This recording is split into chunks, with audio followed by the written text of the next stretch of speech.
الحمد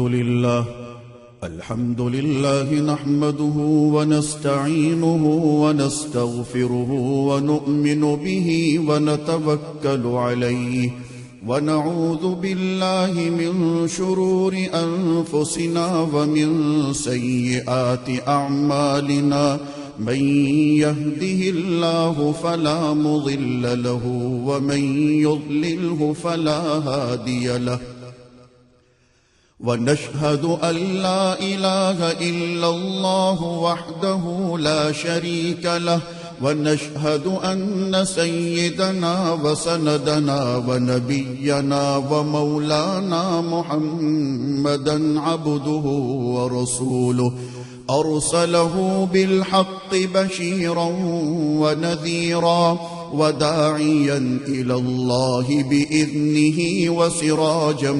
منيرا وصلى الله تعالى على خير خلقه محمد وعلى آله وأصحابه وبارك وسلم تسليما كثيرا كثيرا. أما بعد فأعوذ بالله من الشيطان الرجيم. بسم الله الرحمن الرحيم. إن الله وملائكته يصلون على النبي يا أيها الذين آمنوا صلوا عليه وسلموا تسليما. اللهم صل على سيدنا محمد وعلى آل سيدنا محمد بعدد من صلى وصام وصل كذلك على جميع الأنبياء والمرسلين وعلى الملائكة المقربين وعلى عباد الله الصالحين، خصوصا على سيد المتقين والأبرار صاحب النبي في الغار والمزار، أفضل الصحابة بالتحقيق، خليفة النبي بلا فصل، إمامنا أبي بكر الصديق رضي الله تعالى عنه، وعلى الناطق بالصواب والعادل بالكتاب إمامنا بالحق عمر بن الخطاب رضي الله تعالى عنه، وعلى صاحب الحياء وناشر القرآن الشهيد المظلوم حين تلاوة الفرقان عثمان بن عفان رضي الله تعالى عنه،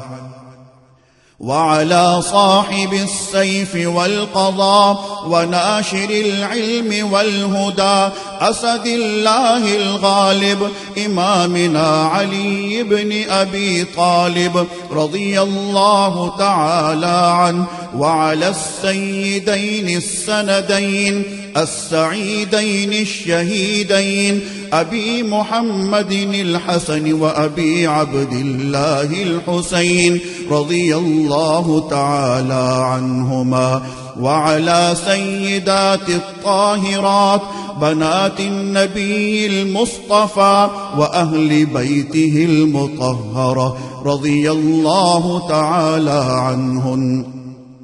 وعلى عميه النبي المجتبى سيدنا العباس وسيدنا حمزة رضي الله تعالى عنهما، وعلى كل الصحابة رضوان الله تعالى عنهم أجمعين. الله الله في أصحابي لا تتخذوهم من بعدي غرضا، فمن أحبهم فبحبي أحبهم، ومن أبغضهم فببغضي أبغضهم، وخير أمتي قرني ثم الذين يلونهم ثم الذين يلونهم. تعادلوا عباد الله رحمكم الله، إن إن الله يأمر بالعدل والإحسان وإيتاء ذي القربى وينهى عن الفحشاء والمنكر والبغي يعظكم لعلكم تذكرون اذكروا الله العلي العظيم الكريم يذكركم وادعوه يستجب لكم ولذكر الله تعالى أعلى وأولى وأعز وأجل وأتم وأهم وأعظم وأكبر والله يعلم ما تصنعون.